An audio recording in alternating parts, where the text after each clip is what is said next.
ये आकाशवाणी है। प्रस्तुत है कार्यक्रम सुर्खियों में। इसके अंतर्गत सुनिए अंतर्राष्ट्रीय दिव्यांगजन दिवस पर दिव्यांगजनों के सशक्तिकरण और कल्याण के लिए सरकार की पहल पर विशेष चर्चा। इसमें भाग ले रहे हैं डॉक्टर हिमांशु दास, निदेशक, राष्ट्रीय दृष्टि दिव्यांगजन सशक्तिकरण संस्थान और आकाशवाणी संवाददाता हर्ष रंजन। डॉक्टर दास, आज 3 दिसंबर अंतर्राष्ट्रीय दिव्यांग दिवस के तौर पर हम मनाते हैं। दिव्यांगों की बहुत सारी समस्याएं हैं जिन्हें हाल के वर्षों में सरकार ने समझने की कोशिश की है, उन्हें दूर करने की कोशिश की है। हम इस पर बात करेंगे आपसे, लेकिन शुरुआत करते हैं कि दिव्यांगजनों को कैसे हम वर्गीकृत करें, किन किन लोगों को इसमें हम शामिल कर सकते हैं। इसमें 2 प्रकार से हम वर्गीकरण करते हैं। एक तो वर्गीकरण करते हैं उनकी कैरेक्टरिस्टिक जो होते हैं, जिस प्रकार से उनके लक्षण होते हैं। जैसे आंखों से जो नहीं दिखते हैं उनको आप ब्लाइंड कहते हैं, जिनको कम दिखता है उनको लो विजन कहते हैं। इस प्रकार के अन्य अन्य दिव्यांगता को क्लासिफिकेशन की जा सकती है। और जो सरकार की तरफ से सपोर्ट या आपकी हक या अधिकार की बात आती है तो हम 3 प्रकार से इन सभी दिव्यांगतों को मिला के वर्गीकरण करते हैं। तो पहला वर्गीकरण आता है जिनको हम सामान्य तौर पे दिव्यांग शब्द इस्तेमाल कर सकते हैं। दूसरा वर्गीकरण आता है जिनको हम लोग कहते हैं बेंचमार्क दिव्यांगता। बेंचमार्क दिव्यांगता का मतलब ये होती है, ये वो दिव्यांग है जिनको सरकारी सारे सुविधाएं, स्कॉलरशिप हो चाहे पेंशन हो चाहे रिजर्वेशन हो, इनकी सारी फायदा मिलेंगे। तीसरा होता है हमारा हाई सपोर्ट नीड, जो मूलतः रूप से हम जान पाते हैं कि उनको अपने आप स्वावलंबी नहीं हो पाएंगे, किसी न किसी के सहारे उनको अपने जीवन गुजारनी होती है। उस प्रकार के दिव्यांगता को हम लोग हाई सपोर्ट नीड ग्रुप में रखते हैं। डॉक्टर दास, भारत में अगर आंकड़ों की बात करें तो आपके पास क्या आंकड़े हैं, कितनी प्रतिशत लोग ऐसे हैं जो दिव्यांगजन की श्रेणी में आते हैं?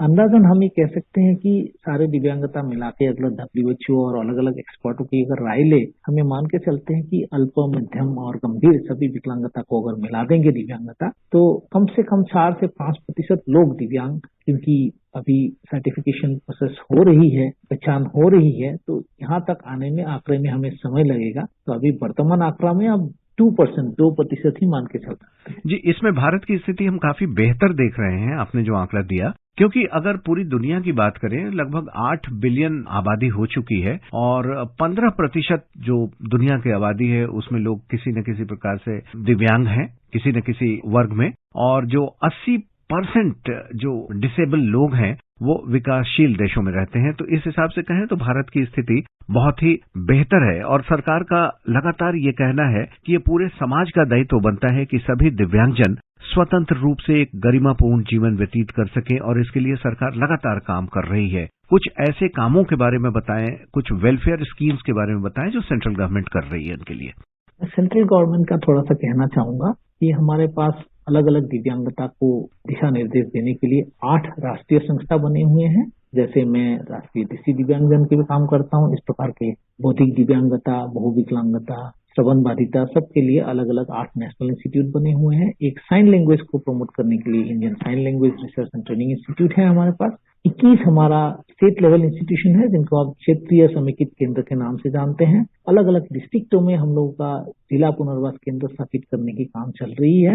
अभी इस वक्त तो मेरे ख्याल से 70 के आसपास फंक्शनिंग होंगे और आने वाले दिनों में वो सभी जिलों में प्रोग्राम करने की मंशा रखते हैं हम। एक national handicap finance and development corporation है जिसके जरिए हम लोग इकोनॉमिक एम्पावरमेंट के ऊपर काम करते हैं। एक नेशनल ट्रस्ट है जो सेरेब्रल पाल्सी, मानसिक मंदता, बहुदिव्यांगता और ऑटिज्म स्वाधीनता क्षेत्र में काम करते हैं। एक हमारा भारतीय पुनर्वास है जो डिसेबिलिटी सेक्टर में जितने भी ह्यूमन रिसोर्सेज चाहिए काम करने के लिए, special educators and other professionals, उसके लिए वो भारतीय पुनर्वास परिषद काम करते हैं। एक अलिंको करके केंद्र सरकार का एक PSU है, वो मूलतः असिस्टिव डिवाइस बनाना और देश भर में बांटना स्कीम के तहत काम करती है। UDID प्रोग्राम डिसेबिलिटी सर्टिफिकेशन को जो स्मार्ट कार्ड जैसा बनाने की कार्यक्रम चल रही है, जिसमें एक दिव्यांग व्यक्ति ऑल ओवर इंडिया का कहीं भी उनका सर्टिफिकेट वैलिड होगा, वो सर्टिफिकेट ऑल इंडिया मान्य होगा, उस प्रकार का व्यवस्था की जा रही है। एडिप स्कीम जो असिस्टिव डिवाइस देने की स्कीम थी wheel chair, tricycle, hearing aid वगैरह की, उसको बहुत रोबस्ट और बहुत ही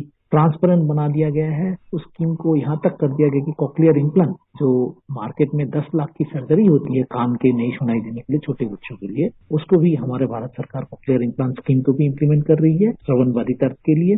एक सिद्धा करके एक अम्ब्रेला स्कीम लाई हुई है जिसके अंदर बहुत से प्रोविजंस है ग्रांटी एड लेने की। एक अवेयरनेस जनरेशन प्रोग्राम चला रही है सरकार। एक एक्सेसिबल इंडिया कैंपेन चला रही है जिसमें स्टेट गवर्नमेंट के साथ मिलकर अलग अलग प्राइमरी बिल्डिंग, पब्लिक बिल्डिंग्स को एक्सेसिबल किया जा रहा है। पोस्ट मैट्रिक से लेके foreign studies, foreign university studies तक के लिए स्कॉलरशिप की एक रोबस्ट व्यवस्था कर दी गई है। Cross disability early intervention centre, शीघ्र हस्तक्षेप सेंटर हमारे केंद्र की तरफ से शुरू हुई है। अभी फिलहाल 7 बन गए हैं और आने वाले दिनों में कम से कम 30 हम लोग ऐसे cross disability early intervention centre बहुत जल्द आपके सामने रखेंगे। एक DDRS, Deen Dayal rehabilitation scheme करके एक स्कीम है। उस स्कीम के तहत NGO को प्रोजेक्ट देने के लिए गैर सरकारी संस्थान, DPOs, डिसेबल पीपल ऑर्गेनाइजेशन, उनके लिए स्पेशल स्कूल, समुदाय आधारित कार्यक्रम, इस प्रकार के अलग अलग प्रोजेक्ट को सपोर्ट करने के लिए DDRS स्कीम भी आई है। एक ब्रेल प्रेस स्कीम आई हुई है जिसके तहत देश के नर्सरी से लेकर क्लास 12 तक के किसी भी बच्चे को ब्रेल बुक्स हम देते हैं। इसके अलावा हमारा राष्ट्रीय दृष्टि दिव्यांगजन संस्था की तरफ से ऑडियो बुक, ई बुक की भी व्यवस्था की जाती है। इतने सारे स्कीम्स केंद्र सरकार दिव्यांगजनों के लिए लेके आई है। हम सभी दिव्यांगजन इससे उम्मीद कर सकते हैं कि वो एक स्वतंत्र रूप से गरिमापूर्ण अपना जीवन व्यतीत कर सकेंगे, समाज की बिल्कुल मुख्य धारा में ही शामिल होंगे और देश को आगे बढ़ाने में भी उतना ही सहायक होंगे जितना एक आम जन होता है। लेकिन इतनी स्कीम्स के बारे में उन तक पहुंचाने के लिए, क्योंकि आज टेक्नोलॉजी ड्रिवन समाज है हमारा, टेक्नोलॉजी के इस्तेमाल करने में क्या आप देखते हैं कि कहीं उनको कुछ दिक्कत आ रही है या जानकारियां कम मिल पा रही हैं? उसके लिए क्या कुछ किया जा रहा है? दिव्यांग लोग तो अभी काफी हद तक सतर्क हो रहे हैं जो शहरी क्षेत्र में है। ग्रामीण क्षेत्र में अभी भी टेक्नोलॉजी यूज को लेके हमारी प्राथमिकता अभी कम है। स्पेशली जब दृष्टिबाधिता की बात करते हैं, बहुत जरूरी है। शिक्षा की ऊपर भी हम लोगों ने किया है। जब जॉब के साथ हम लिंक करते हैं एम्प्लॉयमेंट के साथ, तो डेफिनेटली जो डिजिटल एम्पावरमेंट है वो जितना जल्दी होता है, एम्प्लॉयमेंट भी उतना जल्दी हो पाते हैं। 5% हमारी एजुकेशन में रिजर्वेशन कर दी गई है, तो दिव्यांगता की एजुकेशन भी इम्प्रूव होने की अभी पूरी हमारे भरोसा है। 4% जॉब रिजर्वेशन कर दी गई है सरकार की तरफ से और स्ट्रिक्ट ऑर्डर जारी किया जा रहा है स्टेट और सेंट्रल गवर्नमेंट और सभी संस्थाओं को कि जॉब भी इनको जल्दी से जल्दी की जाए, सारी वैकेंसी पूरा की जाए, बैकलॉग पूरा की जाए। तो हालात पिछले 7-8 सालों में काफी परिवर्तन हुई है, लेकिन जागरूकता की कमी है बिकॉज मेन स्ट्रीम मीडिया अभी भी हमें लगता है कि बहुत कम ध्यान दे रही है। तो हम चाहेंगे कि आगे जाकर जितनी भी स्कीम्स है, प्रोविजंस है, मेन स्ट्रीम मीडिया इनको उठाए ताकि इन सबकी लाभ जल्दी से जल्दी हमारे दिव्यांग बंधुजन ले सके। पर्याप्त अवसर और सही वातावरण मिले तो दिव्यांगजन भी हर क्षेत्र में उत्कृष्ट प्रदर्शन कर सकते हैं और ये चीज खेलों में भी हमने दिखाया है। टोक्यो पैरालंपिक में हमारे पैरालंपियन ने अपना सर्वश्रेष्ठ प्रदर्शन करके इतिहास रचा है, भारत का गौरव भी बढ़ाया है, आपने जानकारी में है। तो ऐसे कुछ और उदाहरण हैं जो आपके समक्ष हैं? सर, ग्लोबल IT अभी हुई थी, करीब 22 देश उसमें पार्टिसिपेट किए थे 2022 में। उसमें इंडिया का गोल्ड मेडल्स आए थे 3 क्षेत्र में और तीनों गोल्ड मेडल मेरे को बताते हुए बड़ी खुशी हो रही है। तीनों गोल्ड मेडल विजुअल डिसेबिलिटी के क्षेत्र का मेरे संस्था को ही मिले थे, जूनियर, सब जूनियर और सीनियर ग्रुप में। बहुत से दिव्यांगजन हैं आज की डेट में। जब हम रोल मॉडल ढूंढते थे 20 साल पहले तो हमें बहुत ढूंढना पड़ता था रोल मॉडल दिव्यांगजन, और आज की डेट में जब हम रोल मॉडल दिव्यांगजन ढूंढते हैं IAS क्षेत्र, PCS क्षेत्र, एकेडमिक क्षेत्र में, इसका अलावा बिजनेस क्षेत्र में, बहुत सारे क्षेत्र में हम देख रहे हैं आजकल दिव्यांग लोग बहुत आगे बढ़ रहे हैं। लेकिन हाँ, ये प्रतिशत बढ़ने की आवश्यकता है। समग्र शिक्षा अभियान जो 2020 NEP 2022 के बाद स्ट्रेंथन हुई है, तो उम्मीद करेंगे इम्प्लीमेंटेशन ऑफ NEP 2022 जैसे होगा 2020, तो डेफिनेटली दिव्यांगजनों का एजुकेशन का स्तर भी पहले से काफी बेहतर होगा।